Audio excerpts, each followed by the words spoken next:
Assalamualaikum warahmatullahi wabarakatuh.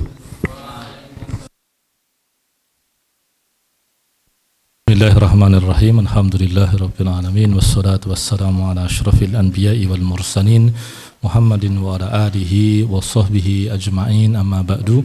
Rabbana zidna ilma warzuqna fahma. Allahumma taqabbal minna innaka antas samiul alim wa tub alaina innaka antal rahim. Allahumma rfa' annal wafa wal bala wal ghala ya rahman ya rahim. Para asatidzah dan ustadzat yang dimuliakan Allah, mari kita lanjutkan materi kita. Mohon maaf atas keterlambatannya. Di Mu'alimin itu pekan ini baru dipakai untuk yang namanya share blog, sertifikasi dan blog. Gara-gara materi yang mau dimasukkan itu terlalu bengkak itu, sehingga cukup banyak materi itu yang seperti dicari-carikan ruang gitu ya. Setelah UTS selesai, sepekan ini dipakai untuk share blog yang jumlah pertemuannya itu bisa sampai 5 pertemuan, tapi dimampatkan dalam sepekan. Misalkan saya pekan ini ngajar materi Sakofa Islamiyah, itu sebetulnya muadalahnya Al-Azhar gitu, tapi karena kalau masuk di kelas itu bertumpuan dengan materi yang lain dan lalu bengkak kan, ditaruh di share blog. Saya ngajar 3 kelas saja, 1 kelas 5 jam pelajaran, dimampatkan sepekan, jadi kan sehari 1 jam pelajaran itu. Bagi gurunya itu kayak hiburan kan, bagi siswanya nggak tahu hiburan atau membosankan, nggak tahu. Kadang-kadang pendidikan kita ini agak menindas ya. Pendidikan kita ini agak menindas siswa-siswa kita. Makanya kalau menjadi guru itu penting untuk selalu menambah pengetahuan, untuk melihat manusia itu sebagai satu keutuhan gitu ya. Sehingga minimal kalau pembelajaran ideal, tapi kan kalau dalam urusan administratif ideal itu kan sangat kognitif ya. Itu sebetulnya nggak masuk akal. Apalagi kalau mapelnya 20 mapel, di sini mapelnya berapa? 17 ya. Kalau 17 Agustus mah enak libur kan, 17 mapel itu banyak kan. Nah, dan itu kognitif semua, itu sebetulnya tidak manusiawi. Ada terlalu banyak materi yang penting dalam kehidupan kita itu nggak tersampaikan di sekolah loh. Bahkan kita pondok pun juga tidak cukup sempat untuk mensisipkannya. Tentang pendidikan keluarga misalkan, saya kemarin 1 semester itu dari Agustus sampai Desember itu membantu salah seorang ustadz dan seorang kawan saya ini orang PKS, saya dari Muhammadiyah, ustadz yang kami bantu itu dari Wahdah Islamiyah itu membuat dokumen tentang ketahanan keluarga. Tentang keluarga kita itu tidak dirancang, orang berkeluarga kayak sembarangan, wah iseng-iseng lah nikah ya, 2 anak, enggak. Aduh, perkara serius ini sangat tidak serius kita kerjakan ya. Itu Anda bisa bayangkan, semua orang tiba-tiba jadi suami, jadi istri, tiba-tiba jadi bapak, jadi ibu. Makanya kemudian saya tuh sekarang tuh sedang senang mengistilahkan bahwa anak pertama seseorang itu biasanya adalah anak yang menjadi korban kebodohan orang tuanya paling besar ya. Ya, karena bapak ibunya baru bereksperimen jadi bapak ibu, ya kan. Makanya saya itu sering kepada anak saya, nak, bapak mohon maaf ya, dulu bapak itu masih bodoh, bapak itu memarahimu, saya bilang. Anak saya sambil mikirin, ngopo bapak saya itu. Nah itu, jadi ada banyak materi yang penting dalam kehidupan yang tidak tersampaikan. Berkeluarga, menata keuangan, ya, tentang soft skill untuk bernegosiasi, kan. Padahal itu dipakai. Baik, itu kita lanjutkan materi tentang apa ini? Sifatur Rusul ya. Baik, sifatur Rusul wa mu'jizatuhum, sifat-sifat para Rasul dan mukjizat-mukjizat mereka. Dikatakan awalan sifatur Rusuli alaihimus salatu wassalam. Sifat-sifat para Rasul bagi mereka lah salawat dan salam. Arafna min ta'rifir Rasul, kita tahu dari pengertian Rasul apa itu? Annahu insanun hurrun zakarun yastafihi Allahu ta'ala min hiyaril bashari nasaban fayaj'aluhu akmalahum aklan wa atharahum nafsan wa afdalahum khalqan. Ini kata khalqan di sini bisa dibaca khuluqan sebetulnya ya. Karena paling utama di sini bukan pada fisiknya, tetapi lebih penting pada akhlaknya. Afdhalahum khuluqan liyuaddiya a'malan jisaman tatatallabu kullu dzalika min talaqil wahyi wa imtithalihi wa tablighihi wa qiyadatil ummah. Baik. Rasul itu siapa sih? Di sini dikatakan Rasul itu adalah insanun hurrun, manusia merdeka yang biar tidak terganggu oleh angin. Insanun hurrun, manusia merdeka, zakarun, laki-laki ya. Kenapa harus laki-laki? Salah satu alasan sederhananya adalah jangan sampai tugas kerasulan yang di antaranya adalah mengimami masyarakat, memimpin masyarakat dalam hal keagamaan terputus karena haid. Salah satunya kan itu sebetulnya.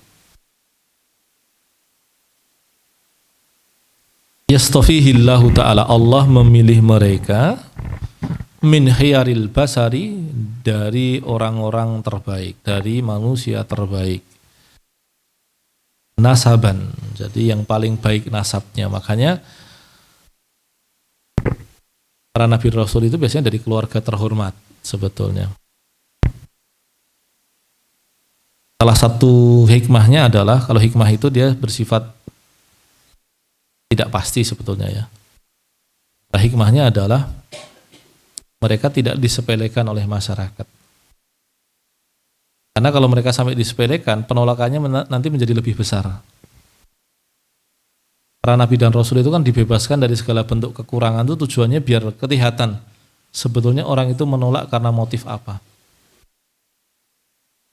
Bagian orang bodoh itu kan menolak kebenaran kan karena sebab-sebab identitas toh. Ya karena itu apa, misalkan beda etnis, beda jabatan, beda kedudukan, beda kedudukan sosial. Nah itu kan terlalu naif sebetulnya, tapi kan faktanya kan terjadi di masyarakat toh. Nah, Nabi dan Rasul dibebaskan dari itu semuanya agar ketahuan siapa yang memang tulus di dalam mencari kebenaran dan siapa yang menolak karena kebenaran begitu. Fayaj'aluhu akmalahum aklan, Allah menjadikan mereka sebagai makhluk yang paling sempurna akalnya.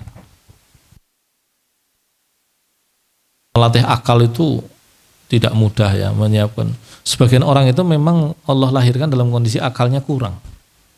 Akal kurang itu belum tentu bodoh ya, belum tentu bodoh.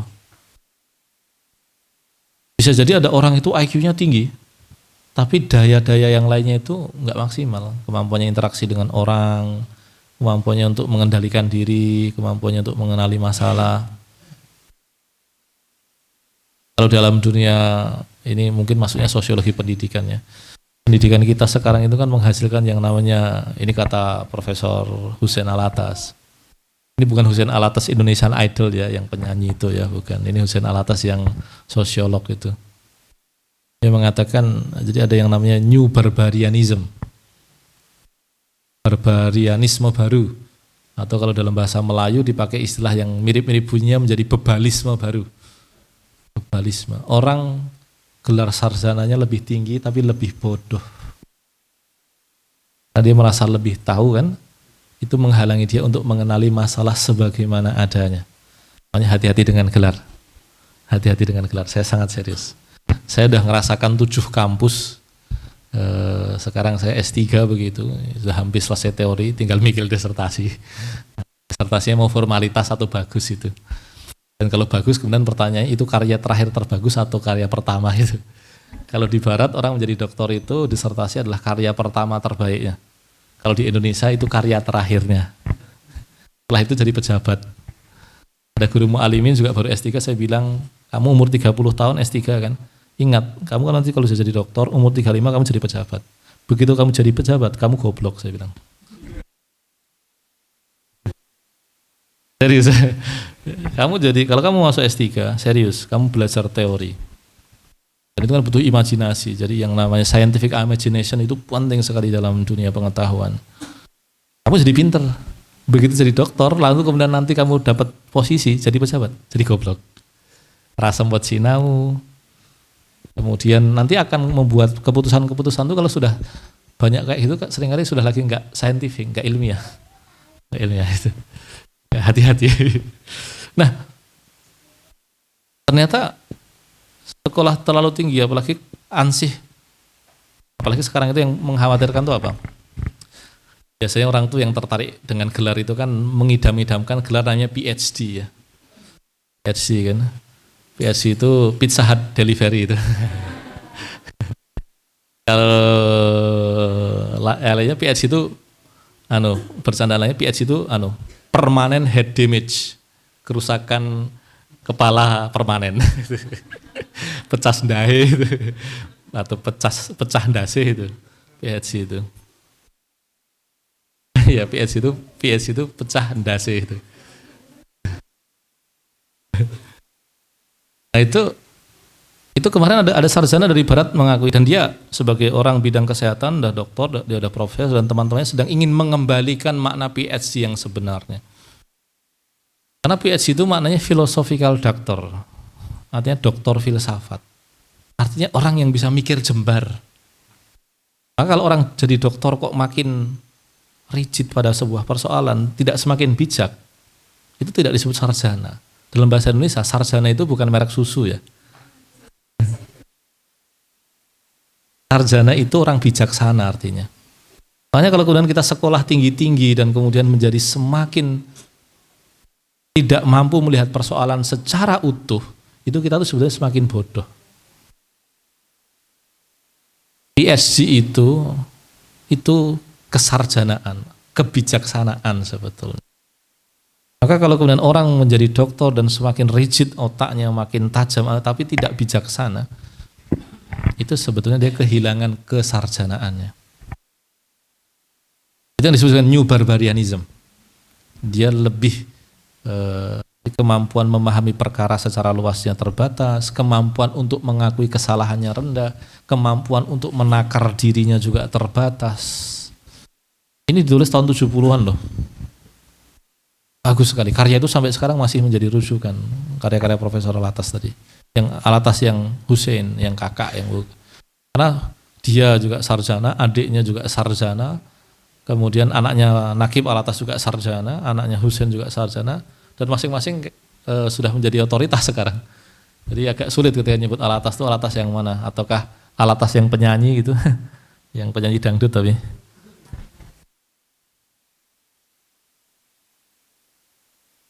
Baik, itu ada kawan-kawan sekalian, para ustadz sekalian. Jadi akmaluhum aklan, akalnya paling baik. Wa adharuhum nafsan, dan jiwanya paling bersih.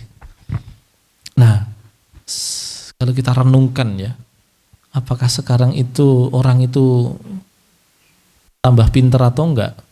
Secara kognitif itu sebenarnya lebih pinter ya.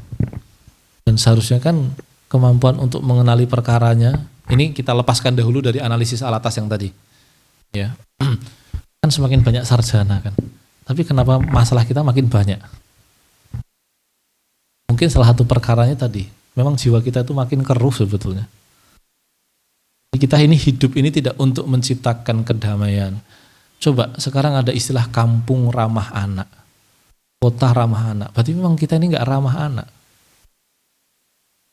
Kita semakin menjadi sarjana, tapi semakin menciptakan kekacauan sebetulnya. Pak pikir baik-baik kan. Kalimat itu kan menunjukkan ada something kan, ya enggak? Ketika mari kita wujudkan kampung ramah anak, berarti memang tidak ramah anak.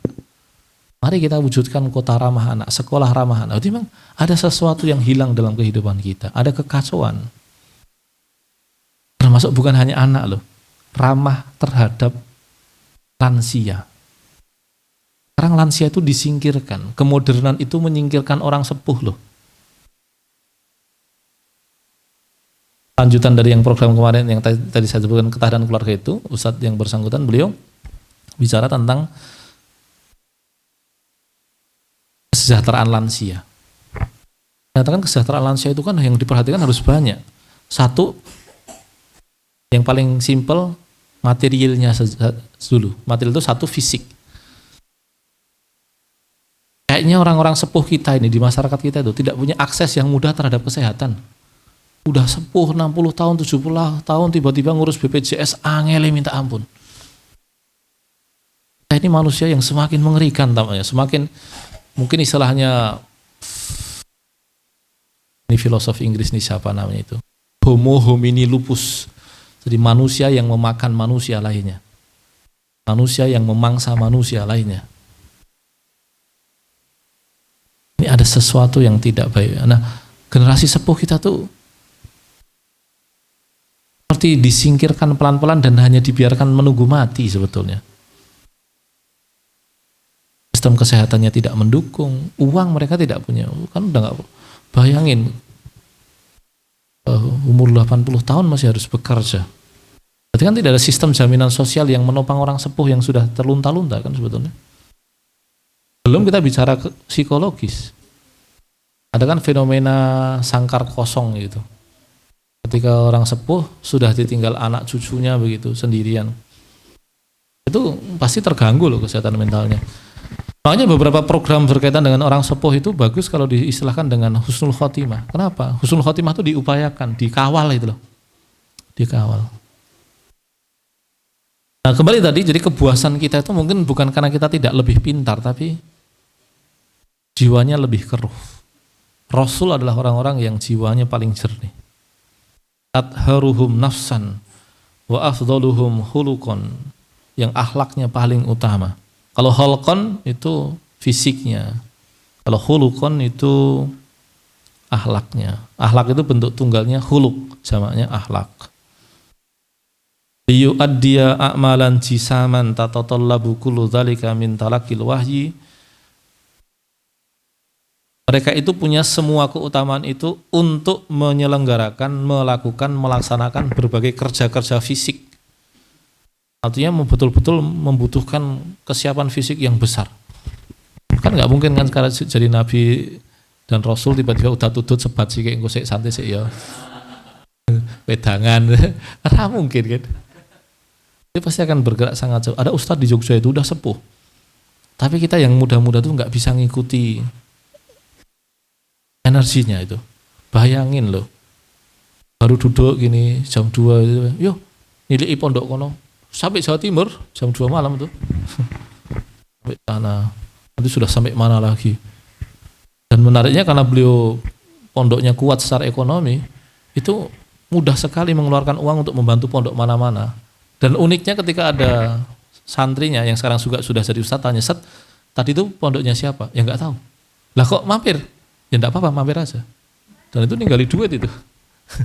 Itu ada ustadz yang begitu di Jogja itu. Dan memang itu padahal levelnya hanya ustadz itu. Nabi kayak apa? Fisiknya berarti kan kuat sekali. Tatatallabu kullu dzalika min talaqil wahyi. Semua itu ya jadi semua hal itu menuntut kesiapan fisik. Dan diantaranya apa? Talaqil wahyi. Menerima wahyu. Menerima wahyu itu berat ya. Seorang sahabat itu kan ada yang, ini kasus beberapa sahabat kan sebetulnya kan. Ada yang duduk di samping Nabi dalam posisi dengkul Nabi itu saking akrabnya sama orang. Jadi Nabi itu adalah pemimpin yang terhormat, tetapi dekat dengan orang-orang yang menjadi pengikutnya. Nabi itu mudah diakses.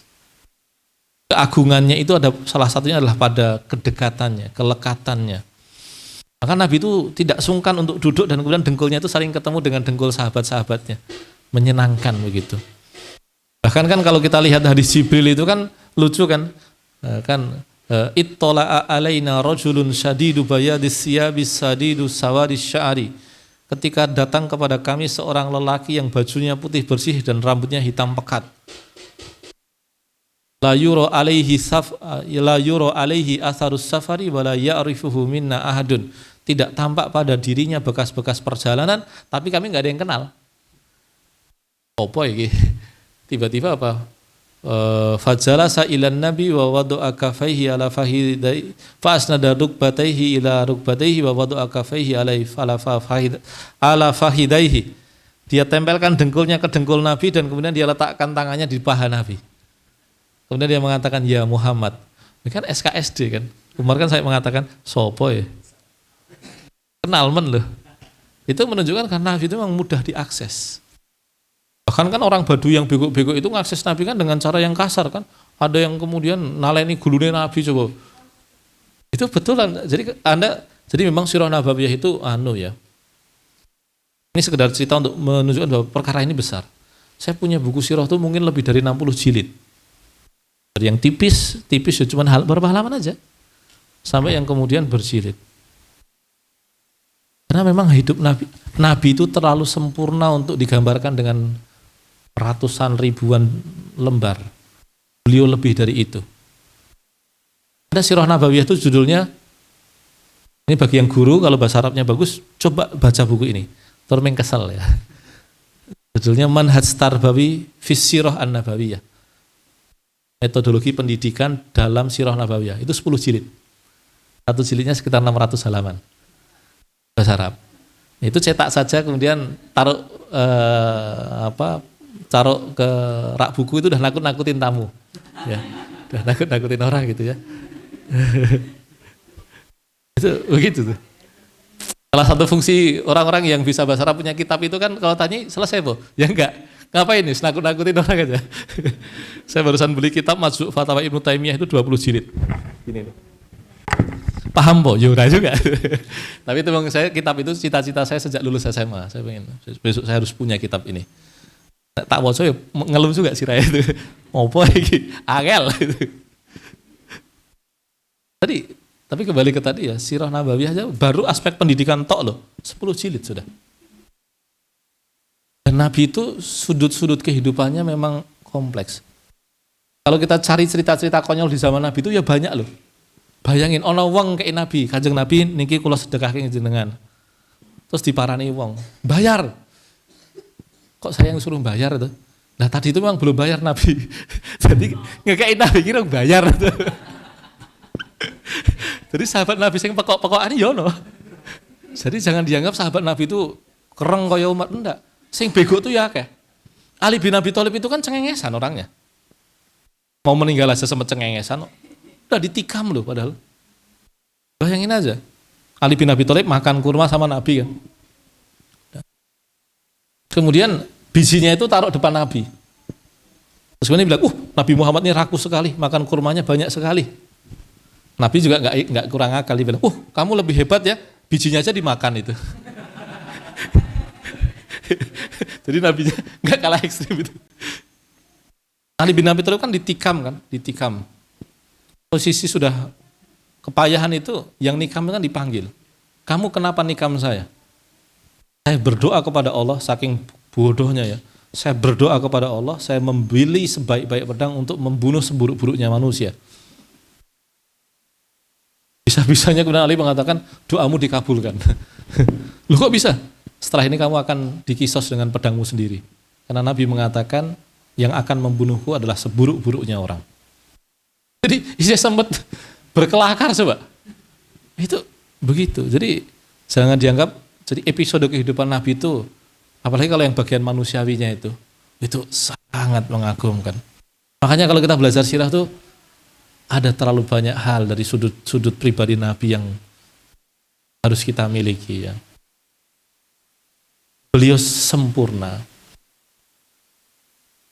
Ini kan Rabiul Awal kan, ini kan bulannya Nabi kita Muhammad SAW ya. Belum buat maulid. Itu. Nah ini pelajaran yang saya ajarkan di share blog itu kan Sakofa Islamiyah. Karena itu mendadak adanya, materinya tidak jelas diserahkan kepada guru-gurunya. Pertemuan 5 itu 3 untuk penilaian. Bayangke, pertemuan 5 telu penilaian. Yang 2 materi. Kemudian materinya yo opo? Materi yang pertama saya kasih sirah nabawiyah, saya kasih outline saja. Kemudian saya bilang besok pagi ujian. Jadi tadi saya ngasih materi, paling cuma 15 menit, kemudian saya bilang besok pagi ujian. Loh, kok ujian Ustaz? Enggak, ujiannya simpel aja nak. Terus ngapain Ustaz? Kamu nulis puisi tentang Nabi. Kenapa satu puisi itu disingkirkan dari pengetahuan kita? Padahal dia penting. Dia membentuk rasa, membentuk jiwa kita. Kalau kita pengen menghasilkan siswa yang empati, sastra itu kuncinya. Tapi kita singkirkan sastra sebagai nggak saintifik, nggak ilmiah, ya, nggak menjanjikan pekerjaan yang bergengsi. Ya. Kowe nek dadi sastrawan mangan opo le? Ya nggak. Cara berpikir kita kan begitu itu. Yang kedua, banyak catatan sirah nabawiyah itu puisi. Kita nyebutnya maulid. Ada maulid Simsud Duror, ada maulid Barzanji. Itu sebetulnya syair-syair yang berisi perjalanan hidup Nabi Muhammad SAW. Dan kemudian karena ini bulannya Nabi, saya pengen kalian menulis, dan tolong jangan dipikirkan angkanya, nilainya. Kalau saya blok kan bebas-bebas saja kan. Coba kamu menulis sesuatu tentang orang yang nanti akan menyelamatkan kita di akhirat, itu saya bilang. Sirah Nabawiyah itu kan sekali. Bahkan Imam Ibnu Hazm itu mengatakan kalau orang belajar sirah nabawiyah beneran, itu dia belajar semua aspek Islam loh. Dia belajar akidah di situ, dia belajar fikih ibadah di situ, semuanya. Nah itu dia. Baik, kembali tadi Nabi itu saking akrabnya itu kalau duduk itu bisa menempelkan dengkulnya, meletakkan dengkulnya di atas dengkul temannya. Nah suatu ketika turun wahyu kepada Nabi. Lalu sahabat yang dengkulnya ditindihi dengkul Nabi itu langsung mengatakan, saya itu seperti ditimpa batu. Dengkul saya itu seperti ditimpa batu. Berarti, tapi kalau kita coba bangun rasionalitasnya ya, bayangin. Allah menurunkan sesuatu dari alam kegaiban sana, yang tinggi sana, ke dalam diri Nabi.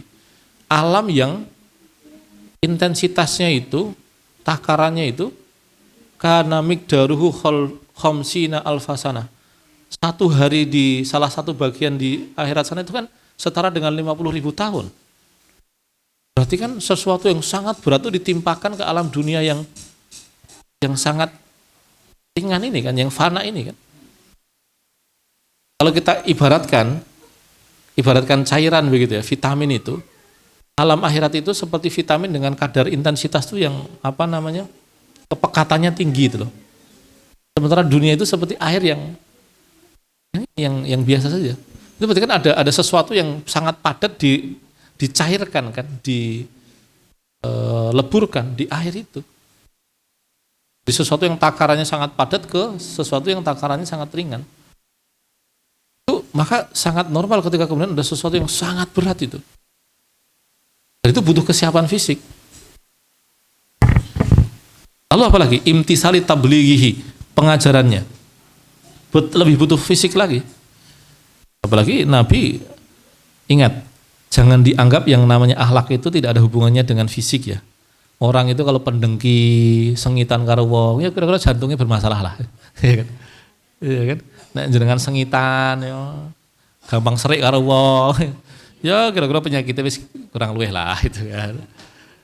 Kalau Anda orangnya apa itu kan. Nabi menjalankan fungsi kenabian, salah satu akhlak yang paling penting beliau miliki adalah sabar. Sabar itu kalau fisiknya nggak kuat, remuk redam loh. Iya nggak? Berapa banyak orang itu karena gara-gara menanggung stres, itu kan langsung berat badannya kan turun jauh sekali kan. Sementara Nabi itu menanggung orang banyak. Dan itu tentu butuh kesiapan fisik yang besar. Kemudian dikatakan bahwa fahum salawatullahi wa salamuhu alaihim al-masalul a'la fi sifatihim wa ahlakihim wal hadis an sifatihim tawilun jiddan lakin nadhkuru minha. Nah itu dia ya. Dan mereka itu ya, salawat dan salam untuk mereka adalah al-masalul a'la, adalah figur ideal, menjadi apa namanya istilahnya itu ya, menjadi ya teladan terbaik lah ya, Dalam hal apa? Sifatnya, akhlaknya, dan perbincangan mengenai akhlak Nabi itu panjang. Kitab sirah yang hanya menggambarkan tentang kepribadian Nabi itu biasanya dikasih nama Syama'il. Syama'il. Jadi kalau Anda nemu kitab judulnya Syama'il, itu biasanya berkaitan dengan pribadi Nabi. Syama'il yang paling terkenal adalah karangan Imam At-Tirmidzi. Lalu syarahnya yang cukup populer itu sekarang adalah syarahnya Abdul Razak Al-Badr.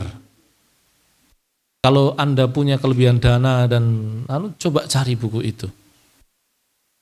Atau minimal perpustakaan miliki. Nanti bisa dibaca dari situ. Itu kita akan tahu bahwa Nabi itu ya menjadi Nabi itu bukan semata-mata kekuatan fisik, tapi juga kemuliaan pribadi itu loh. Nah ini sayangnya kan kemudian ini kan hanya disebutkan dalilnya ya. Kalau dalil itu ya menambah keimanan, tapi kita belum ditunjukkan bentuk praktisnya itu ya. Makanya ini kemudian kalau nggak dihubungkan dengan sirah agak ribet. Hanya memang kemudian ini kan Rasul secara umum ya, bukan hanya Nabi Muhammad SAW.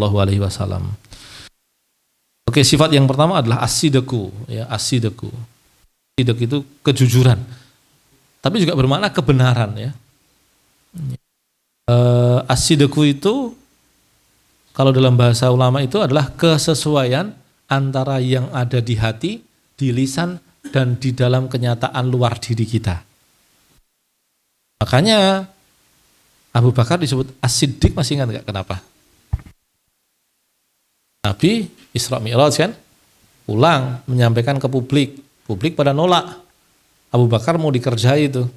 Kemudian ditanyai, saat itu Abu Bakar kan belum tahu kalau Nabi habis Isra Mi'raj kan. Kan Abu Bakar itu juga sibuk ya. Ketika Nabi meninggal aja kan Abu Bakar kan posisinya juga nggak di Madinah kan, beliau kan di luar kota. Beliau sedang mengurusi bisnisnya yang besar kan. Itu luar biasanya Abu Bakar memang. Abu Bakar ditanyai, gimana pendapatmu tentang orang yang ngaku-ngaku gitu? Dia habis melakukan perjalanan dari sini sampai Baitul Maqdis terus ke langit semalam lagi. Jawabannya apa? Ya nggak mungkin terjadi. Nah ketika itu muncul, orang Quraisy langsung menjebak Abu Bakar dengan mengatakan, itu loh koncomu loh, ngaku-ngaku ngono. Kayak loh koncomu Muhammad, ngaku-ngaku nek bar seko Masjidil Aqsa, njuk bar kuwi ning langit, sewengi. Jawabannya Abu Bakar apa? Kalau yang mengatakan Muhammad, saya percaya. Bayangin, tidak sempat untuk ragu. Kan memang satu, dia mengenali Nabi sedemikian rupa. Yang kedua, imannya kan kokoh sekali. Nah, di situ kita temukan Abu Bakar itu antara hatinya, lisannya, dan kenyataan di luar dirinya sama. Isra Mi'raj kenyataan, Abu Bakar meyakininya dengan lisan dan mengucapkannya dengan lisan dan hatinya yakin. Kalau orang hati dan lisannya selaras, di luar dirinya tidak ada, itu kan khayalan. Iya kan? Juga disebut kebohongan sebetulnya. Orang meyakini sesuatu yang tidak ada itu kan sebetulnya juga kebohongan. Tapi kalau kebohongan yang biasa kita pakai adalah, kalau ini seringkali disebut kemunafikan ya, kepalsuan. Di luar iya, di lisan iya, tapi di hati tidak. Itu dia. Tapi kalau kemudian sebagai bentuk menyembunyikan ikhfa, dalam kasus beberapa itu kan hatinya iya, kenyataannya iya, tapi lisannya tidak. Kan kasus orang yang menyembunyikan keimanan kan begitu. Jadi, tapi kebenaran itu tiga-tiganya itu selaras. Nah, Nabi Muhammad itu kejujurannya atau kebenarannya itu jelas ya, itu bayangin Nabi pernah bohong itu. Kan orang langsung khawatir, jangan-jangan ini wahyunya bohong nih. Baik, ahbarallahu tabaraka wa ta'ala an rusulihi annahum shadiquna.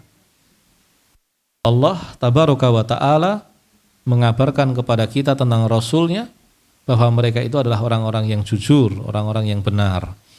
Allah mengatakan, a'udzubillahi minasyaitonirrajim, hadza ma wa'adar rahmanu wa sadaqal mursalun.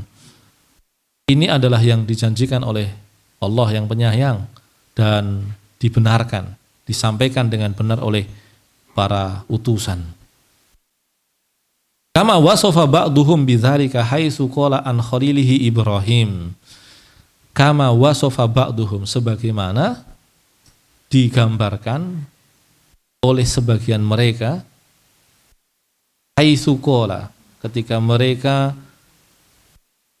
haitsu qala di sini Allah ya, haitsu qala an khalilihi Ibrahim, ketika Allah berkata tentang kekasihnya yaitu Ibrahim. Ibrahim punya kemuliaan disebut Khalil. Kenapa Ibrahim disebut dengan Khalil, kekasihnya Allah?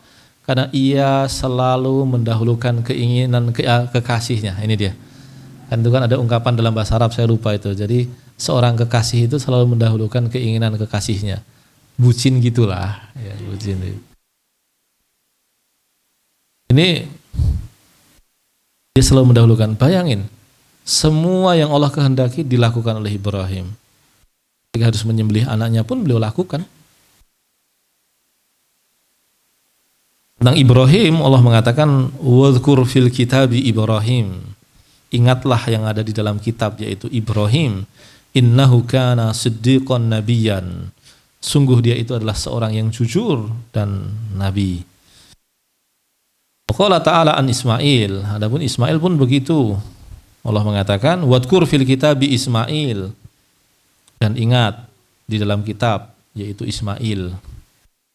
Innahu kana shadiqal wa'di, sungguh ia itu benar janjinya. Wa kana rasulan nabiyyan, dan dia seorang rasul dan nabi.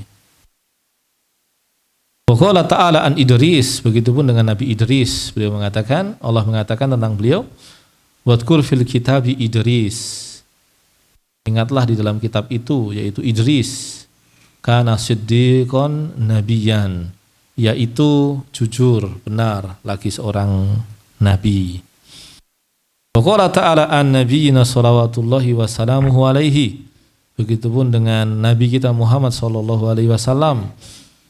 Allah katakan walladzi jaa'a bis-sidqi wa saddaqa bihi ulaika humul muttaqun, yang datang membawa as-sidq, yang datang membawa kebenaran dan dia membenarkan hal itu. Dia mendapatkan wahyu, as-sidq di situ wahyu, wa saddaqa bihi, dan dia membenarkannya, dia meyakininya, dia menjalaninya, dia mengajarkannya. Okay. Ulaika humul muttaqun, ya, mereka itu yang mengikuti hal yang serupa itu adalah orang-orang yang bertakwa. Wala syakka anna sidqa huwa lubur risalati wa da'wati bihi tastaqimul umur wa tasmirul a'mal wa tusmirul a'mal. Harusnya a'malah. Wala syakka, dan tidak ada keraguan bahwa kebenaran, kejujuran itu adalah lubur risalah, inti risalah. Inti risalah itu apa sih? Ya kebenaran. Inti risalah itu apa sih? Ya kenyataan. Inti risalah itu apa? Ya yang betul-betul ada. Ketika dikatakan surga itu ada, ya memang betul ada. Jangan sempat ragu gitu. Sesuk ono ra yo. Itu kufur itu. Itu kufur. Neraka itu sesuk ono ra yo. Tenane ya. Itu kufur. Ya. Ketika Allah katakan ya ada itu. Ketika kemudian surga dan neraka itu adalah suatu konsep yang diyakini semua manusia sepanjang zaman, kecuali orang modern yang ateis ya. Itu kan memang berasal dari satu kenyataan begitu. Jadi kalau kita bongkar teorinya menjadi teori evolusi ya, bahwa manusia itu berasal dari kera, berevolusi, atau sesuatu yang serupa kera berevolusi, sehingga konsep-konsep itu adalah karangan yang terus berkembang gitu. Tapi itu terlalu janggal. Kehidupan ini terlalu sempurna untuk dikatakan sebagai sebuah kebetulan ya. Dari sesuatu yang nggak sengaja begitu. Sesuatu yang tidak didesain itu terlalu sempurna. Ya, istilahnya too good to be true lah. Terlalu sempurna untuk terjadi. Terlalu bagus untuk menjadi benar itu. Itu kan istilah untuk yang ungkapan untuk sesuatu yang nggak bisa dipercaya sebetulnya. Jadi ya fungsi ungkapannya lah ya. Baik,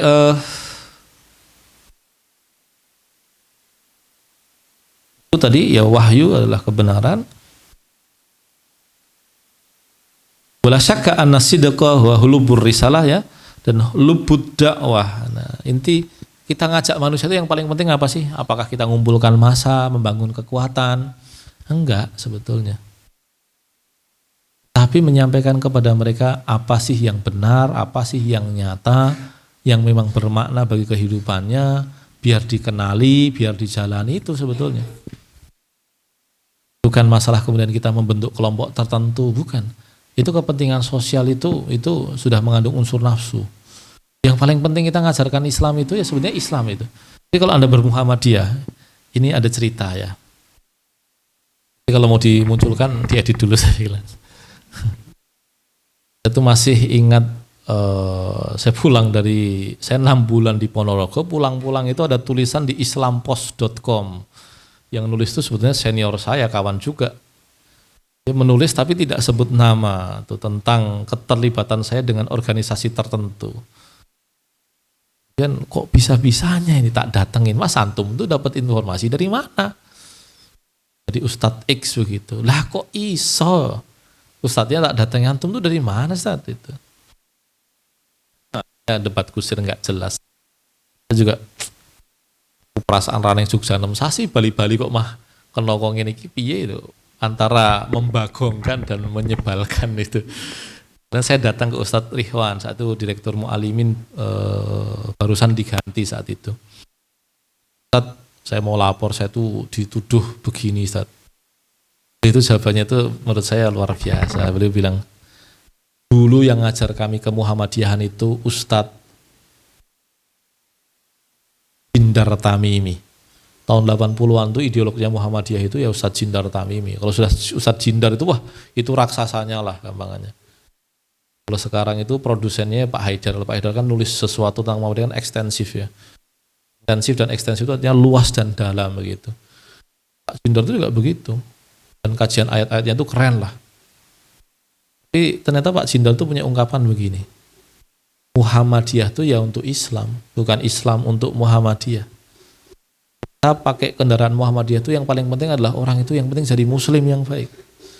Kalau orang semua itu sudah jadi muslim yang baik, Muhammadiyah hilang ya nggak apa-apa. Ini kalimat kebenaran yang jangan diselewengkan ya. Anda kalau punya kepentingan politik bisa memanfaatkan kalimat ini, saya bilang. Kalau Anda manfaatkannya Anda kurang ajar, saya bilang serius saya. Saya betul-betul serius mengatakan Anda orang jahat itu. Memang sebagian orang itu ada yang culas, ada yang sengkuni betul itu. Saya sedang ada di Facebook itu ada orang pintar sekali. Alumni teknik UGM, S2-nya di Amerika, kerjaan di Pertamina, tapi membaca kitabnya kuat. Kalau membuat status Facebook itu selalu bagus. Mungkin like-nya dikit. Ya karena bobotnya itu malah jadi like-nya dikit. Itu bagus sekali. Itu analisisnya itu bagus. Nah barusan 3 hari yang lalu tuh buat ungkapan itu. Orang bermanhaj sengkuni. Orang beragama dengan semangat sengkuni. Apa dia tuh ngonfirmasi omongan dari ustadz satu ke ustadz yang lainnya tuh untuk diadu dombakan. Ini kan ngawur kan.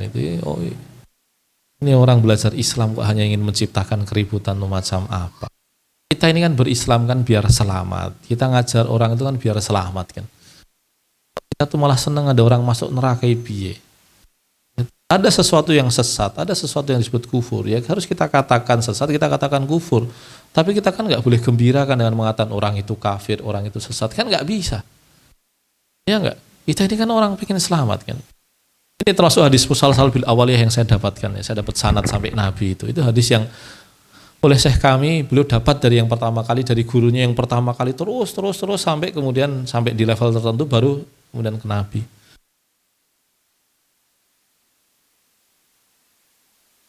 Hadisnya redaksinya mungkin agak beda ya. Nanti kalau Aril ingat tolong diingatkan. Irhamu yarhamkumullah. Man lam yarham man fil ardi lam yarhamkun man fis sama. Kasihilah ar-rahimuna yarhamukumullah ya. Yarhamuhumullah ya. Terus ar-rahimuna Kok lah ar-rahimuna yarhamuhumur rahman, ya kan? Orang-orang yang menyayangi itu akan disayangi oleh yang penyayang. Kan itu kan? Nah, itu hadis itu bagus sekali. Itu ar-rahimuna yarhamuhumur rahman. Irhamu man fil ardi yarhamkum man fis sama. Gitu ya. Selesai di situ. Saya agak lupa, saya punya sanadnya malah lupa. Tadi itu, tapi karena memang ada beberapa hadis yang lain, tapi yang musalsal bil awaliyah yang tadi.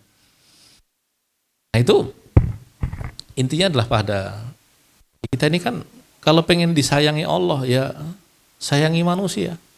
Kalau kamu pengen dosamu diampuni, salahmu tuh dimaafkan Allah, ya jangan cari perkara dengan manusia. Jangan cari gara-gara. Cari gara-gara itu artinya jangan membuat perkara yang nggak perlu itu.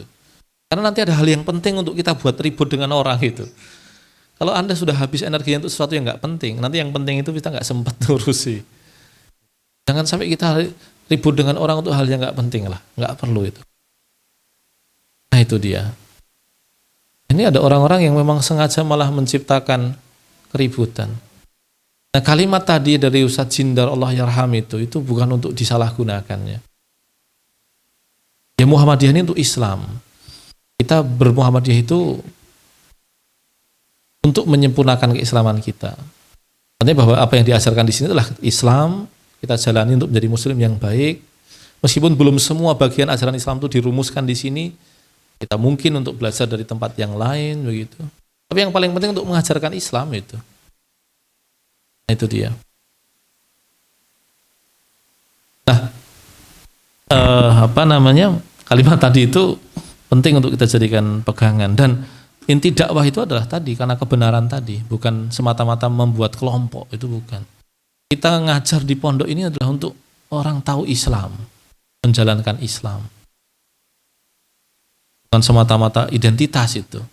Itu nanti kalau itu ya turunan-turunan lah ya, tapi yang paling pokok itu adalah tentang mengajarkan Islam. Bihi tastaqimul umur wa tusmirul a'mal, ya dengan as-sidq itulah semua perkara menjadi lurus dan itu akan membuahkan amal. Sementara kadhib, kedustaan itu munqassah. Manqassatun adalah kekurangan, kesalahan ya.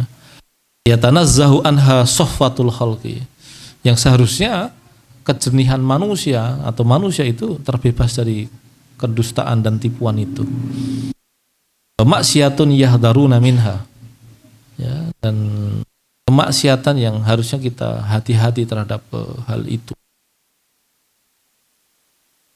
Baik, kemudian yang selanjutnya adalah as-sabr. As-sabr ini menarik, barusan ada ulama meninggal ya, namanya Yusuf Qaradawi itu. Karya beliau itu sampai 190 karya itu, Masya Allah. Murid-muridnya yang sudah jadi ulama-ulama besar sedang mengedit untuk menerbitkan A'mal Kamilah. A'mal Kalimah itu ya complete worknya lah ya, complete worknya beliau itu sedang disusun. Itu totalnya 105 jilid. 105 jilid itu berarti kan saka kono tekan kene kan. Nek tuku pirang yuto. 20 jilid aja udah 2 juta. Paling enggak ya sekitar 15 juta lah ya. Tapi itu. Dan tematiknya udah bagus banget itu, keren sekali lah. Itu salah satu karya beliau itu tipis saja tapi bagus sekali.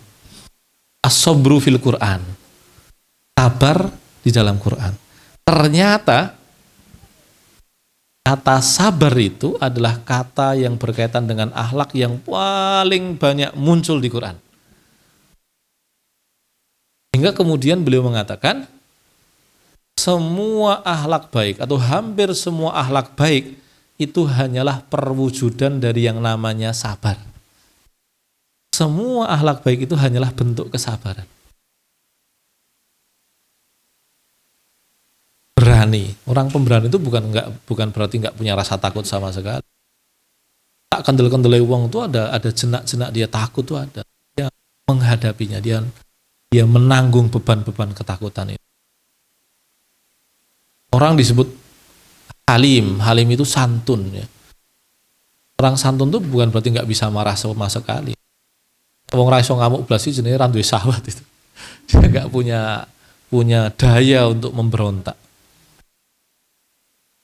Abu Bakar itu kan orang yang sangat santun, tapi belum pernah absen pertempuran tuh.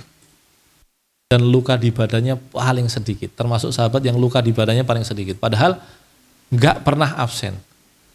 Berarti kan kemampuannya kan sangat. Berarti kan dia secara pribadi adalah orang yang santun, baik, tetapi di medan tempur beliau menjadi orang yang sangat tangguh kan. Kesantunan itu bukan berarti dia tidak bisa marah. Dia pandai saja mengelola kemarahannya sehingga tidak tampak itu. Nah, nanti itu diberlakukan tuh di banyak akhlak. Kebanyakan akhlak itu bisa disebut dengan kemampuan menahan kok. Dan pada akhirnya kalau kita renung-renungkan hidup itu yang tentang sabar tuh. Sabar biar nggak maksiat. Sabar biar nggak melakukan yang makruh. Sabar agar yang mubah itu ya secukupnya. Sabar untuk memperbanyak sunnah. Sabar untuk menanggung beban ketaatan. Ya sabar tuh udah bisa jadi.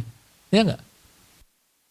Maka dikatakan kata sabar itu kan di Quran kan keren-keren kan? Innallaha ma'as sabirin. Kowe lho melaku karo presiden ini banggane minta ampun. Dan kemarin sore itu kan kami kumpul dengan Sat Somad kan, ada pertemuan terbatas itu. 40-an orang lah. Entah kenapa saya tuh kan selesai kan pada berfoto kan saya. Enggak. Itu entah bertambah usia itu jadi lucu aja lihat apa namanya orang kumpul-kumpul itu terus apa namanya kadang orang kan seneng ya bertemu dengan tokoh itu apa namanya dan itu wajar saja tapi kalau kemudian orang bisa bertemu dengan tokoh itu bangga kenapa kok dia tidak mau dibersamai Allah tuh iso bareng presiden we bangga nepol iki bareng karo Gusti Allah tuh innallaha ma'as sabirin paham maksudnya kan. Orang ketemu Sat Somad bangga itu, ya normal aja. Ketemu presiden bangga. Orang Muhammadiyah yang apa namanya bangga dengan kemauannya, ketemu Pak Haidar bangga. Apalagi orang-orang daerah itu ketemu Pak Haidar itu kan sesuatu yang wow sekali. Ya kan di Jogja mah biasa aja. Orang masjid barengnya biasa ya. Karena kan biasa ketemu kan. Nah, di orang daerah itu ketemu Bapak pimpinan pusat itu rasanya mewah sekali. Tapi ini bersama dengan Allah loh. Innallaha ma'as. Itu berarti kan wow sekali sebetulnya. Tapi kita kayak merasa bahwa sabar itu ada batasnya. Wait, dari mana? Kok tiba-tiba kamu ngarang aksioma sendiri itu? Allah bilang loh, innallaha ma'as sabirin. Allah bersama dengan orang sabar. Jadi tiba-tiba mengatakan sabar itu ada batasnya. Arsalallahu subhanahu wa ta'ala rusulahu ilan nasi mubashirina wa mundirina yada'unahum ila ta'atillahi ta'ala wa yuhaddirunahum min mukhalafati amrihi. Arsalallahu, Allah mengutus rasul-rasulnya, rusulahu ilan nasi kepada manusia untuk memberi kabar gembira dan peringatan. Nah ini dia. Ini asas dalam dakwah dan ngajar ya. Ini kita ingat asasnya awalnya ngajar itu adalah mubasyirin, menggembirakan. Ini saya mengingatkan diri saya sendiri agar kita mengimprove terus kemampuan kita mengajar itu agar meskipun ilmu itu asalnya berat. Ada ungkapan ulama tuh begini.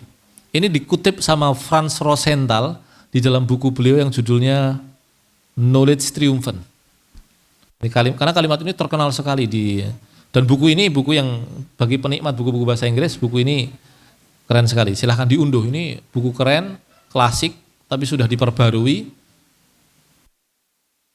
dan bisa diunduh. Knowledge Triumphant.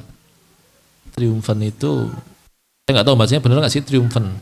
Triumph itu artinya kemenangan ya. Triumphant itu, knowledge triumphant.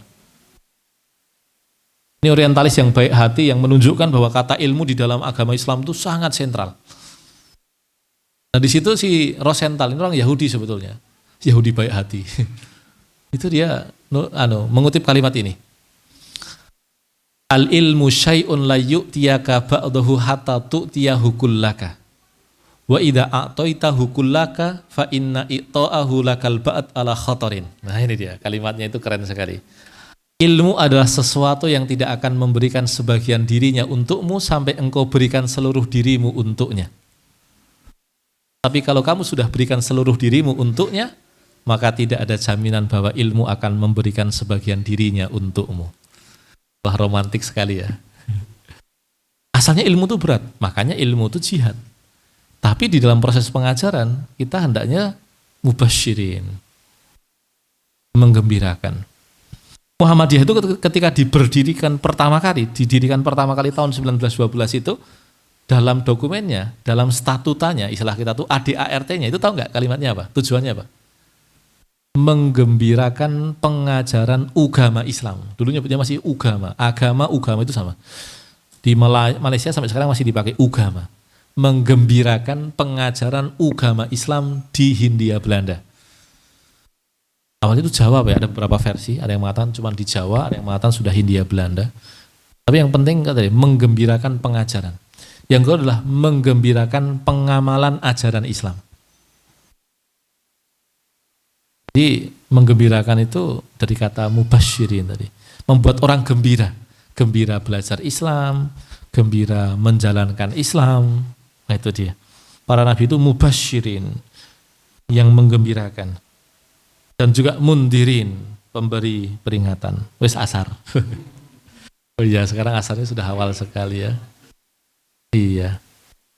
Nah, para ustadz dan ustadzah sekalian, mohon maaf atas keterlambatannya, dan ternyata asarnya lebih awal begitu. Insyaallah nanti kita lanjutkan tentang as-sabr ya. Semoga Allah mudahkan, dan semoga Allah mudahkan kita juga di dalam mengamalkannya. Barakallahu li wa lakum wa sallallahu ala nabiyyina Muhammad. Assalamualaikum warahmatullahi wabarakatuh.